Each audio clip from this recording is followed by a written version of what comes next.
Hey guys, welcome back to the channel. Hello. So in this one, we're going to install some Shockworks Coilovers. And I'll show you a couple of tips with cutting the budget by cutting the springs. Now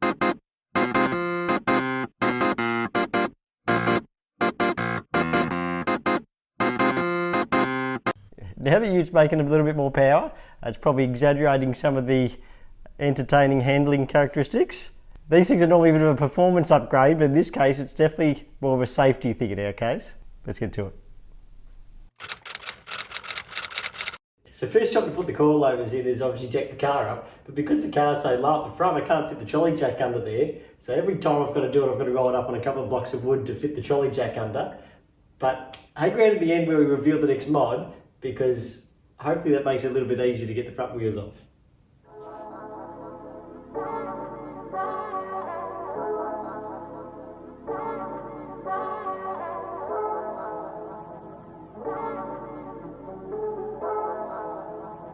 Ryan Little. So you probably noticed before we pulled this out, it's got Munro strut in there with the standard spring on it. We worked out not long ago that it had a bit of a funny handling characteristic in the front. It was rock hard and harsh over everything and wobbly when you tried to push it, which is quite unusual. You normally only get one of those things, but this had both. When we pulled it out, it worked out that it had super low king springs that were just so old that all the progressive part of it had flogged out and it was pretty much sitting right on the really hard part at the bottom. So the springs do wear out and those ones were no good. So I'm probably going to cop a bit of flack for this one, but these springs are slightly trimmed down, and I just might clarify a few things with doing some fact and fiction about cutting springs.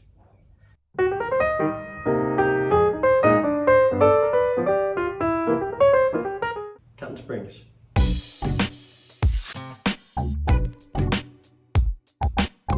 It can be, if you don't factor in a couple of things. If the top of the spring looks like this, righto, we're in with a shot of doing it. If both ends of the spring are flat, it takes a little bit more work. Don't rule it out, but you do have to put in different spring seat. The top of the Falcon spring has a step in it. So if you're going to cut a flat spring, you do need to get something with a step like that to make it safe again.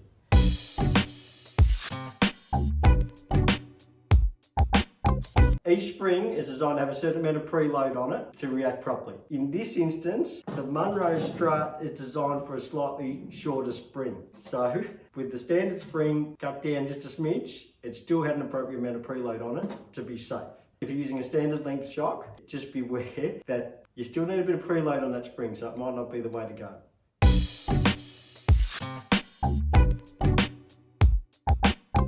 Yes, don't get it too hot.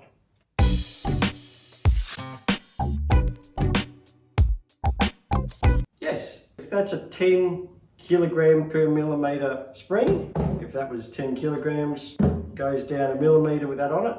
That's exactly the same spring, 10 kilograms goes down a millimeter. If the thing was twice as long, 2 mil, plus the weight of that spring on that, 2 and a smidge. So a bit of a rule, cut it in half, you're pretty much doubling your spring rate.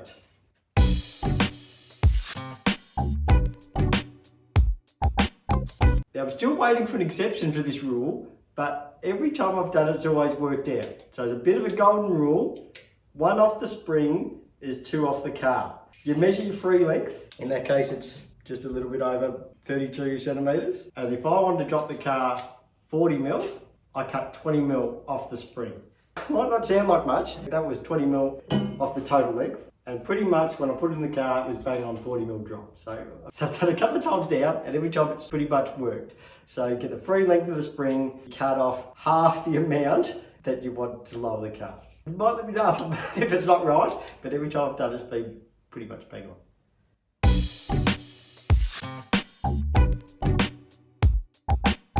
So look, obviously cutting the springs isn't the ideal way to go, but we only worked out recently that these king springs were flogged out and just running almost on the bump stops. And the coilovers I wanted to buy were not in stock. So just to tie us over for a couple of weeks, it just worked out that these springs were going to work and actually be not a bad solution. Not a permanent solution in this case, but it was actually quite acceptable to run on a shorter shock with just a little bit cut off that, because it does run the funny stepped end cap. Don't cut off the bottom, that's flat. Top's okay in this case.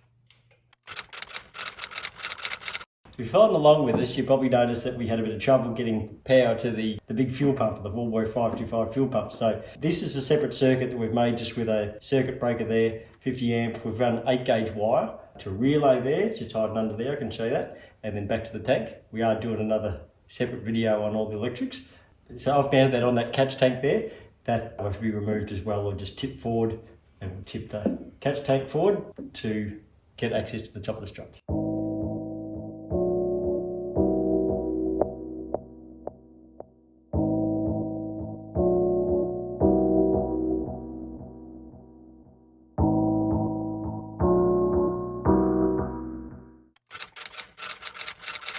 I've only just recently discovered there's a bit of a following for watching people unbox stuff. This is a bit of a twofer. I'm going to unbox it as well as do the install. Ooh. First look at it. Be interested to weigh them as well. There's a bit of weight in them. 6 and a bit. I reckon we're saving a kilo. Obviously looks like a thicker shock body than what was on there. Adjustable base height, adjustable spring preload. Just one adjustment for both compression and rebound damping. So I think the spring rate on these is about, I think they're 9s. I reckon the factory stuff was 8.5. So this should be a little bit firmer again. I don't mind the colour as well. Didn't actually know what colour they were, I've never seen them. A lot of stuff's pretty blingy. This is very understated and cool. Just like myself.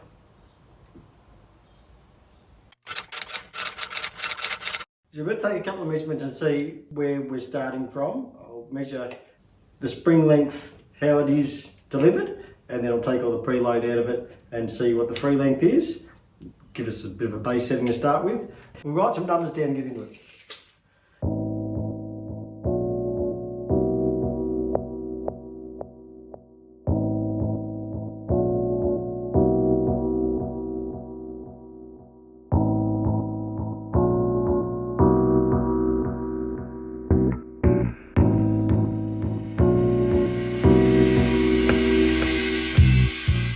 Just me, it's probably fine, but I reckon there should be a bigger washer under this. They're the nuts off the factory one. They're the ones that come off the Shockworks one. And you can just see where it sits. That one is not, it's not even in there, it's a bit of a step. I'll take that off. Hopefully you can see in there. So I'll hunt down some washers.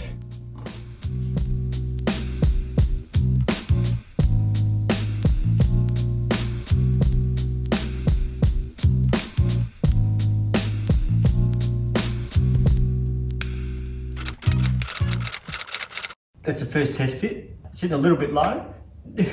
Not bad, I love the way it looks, but I reckon it would be pretty hard going out there on the rough roads. So we'll just bring it up probably 10, 15 mil, I reckon, and maybe go for a drive. You can feel that it is a little bit firmer, which is good. It was always hard in the back and soft in the front, so it's a little bit more balanced, just going walking speed. Coming from a motorbike riding background, it's so unusual, the measurements and specs, it's taken a bit for me to accept and start to understand. On bikes you've set them up with sags. In cars it's droop. Droop, that's a new word I learned. It's basically the same thing.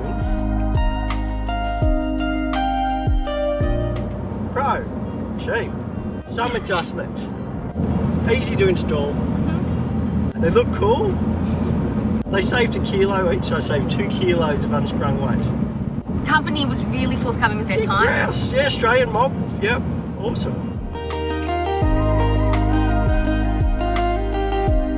They say it's got 12 settings on it. I only counted 11 clicks. I reckon I got 2 to click. The measurements are pretty vague. They say about halfway. Sitting up in the middle of the stroke seemed unusual. Bike you normally have it in a third, so you can top it and just rebound a bit rather than.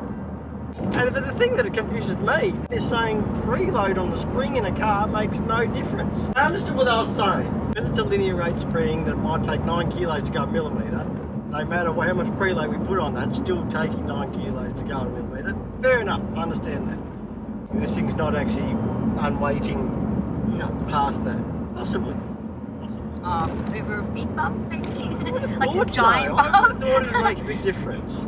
I'm keen to really put some preload in it, get it up to the top third of its stroke, rather than having basically no preload and sitting in the middle, and then using a base adjustment to sort of set up like a. I'd be interested to do a comparison to see how they recommend.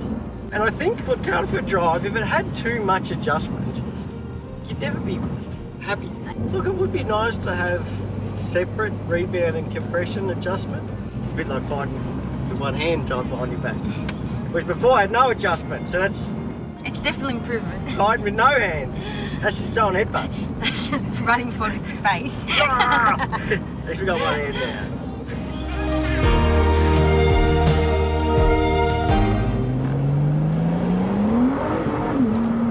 Whoa, yep. We stayed a little bit But that would straight. say definitely stay I was straight up. surprised Yeah, at the start. I actually thought it's not going to turn straight, off. didn't it? Yeah. I got a fair bit of wheel Yeah, speed before. 100%. That definitely improved it. Yeah. For a second, I thought maybe it wasn't. Or I maybe did. I thought I the really same did think thing. the Oh, same thing. that normally would have just gone. Yeah, definitely. That's definitely better. Yeah. What do you know? Well, I think many things I think are contributing. Yeah, I think there's not one problem, it's many problems. Yeah, with but that's that. definitely. Yeah, 100% better. I can believe that. I just thought maybe we're just going to walk through from the beginning, just be like, whoa. Well, I thought if we stay If we straight stay in with- third, we're staying into this one.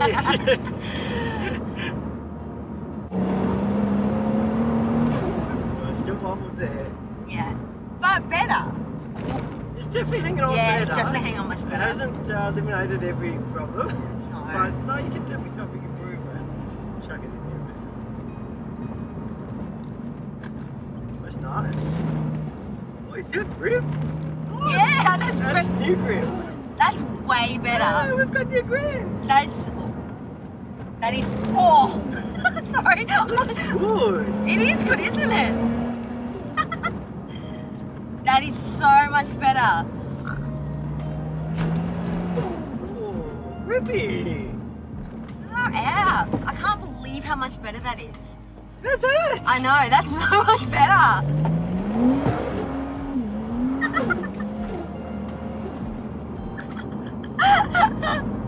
That is far less sketchy than it was before. It is, and it's Yeah. definitely the Everyone pulling was- the side of the seat when you do it. Yeah, I literally, as you beat, my head went back, I was like, Oh, whoa. I've never felt that bolster bit before. It was a bit more racy, like it was actually doing what you wanted to do and not Feel like maybe that. doing anything at any time. We That might was awesome. go around the corner, we might not. No, that was like, I felt confident that you were going to make the corner. Woohoo! Yeah, it Gonna wasn't die pushing. today. No, Not today, but Satan. Thanks for watching. Just stay tuned. We've still got some big projects on the go. Should we unveil that yet? We interrupt our program to bring you this important message.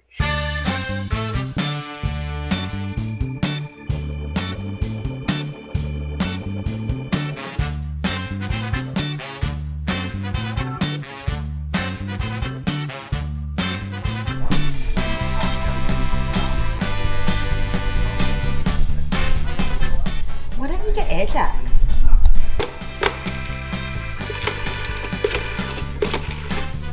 Hello, supercars. A set of your finest air jacks, please.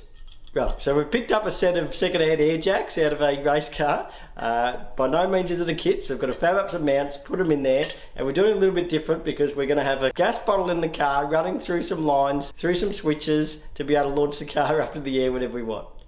That's coming. We're working on it behind the scenes. It's pretty cool. So like, comment and subscribe, guys. Follow us on Instagram.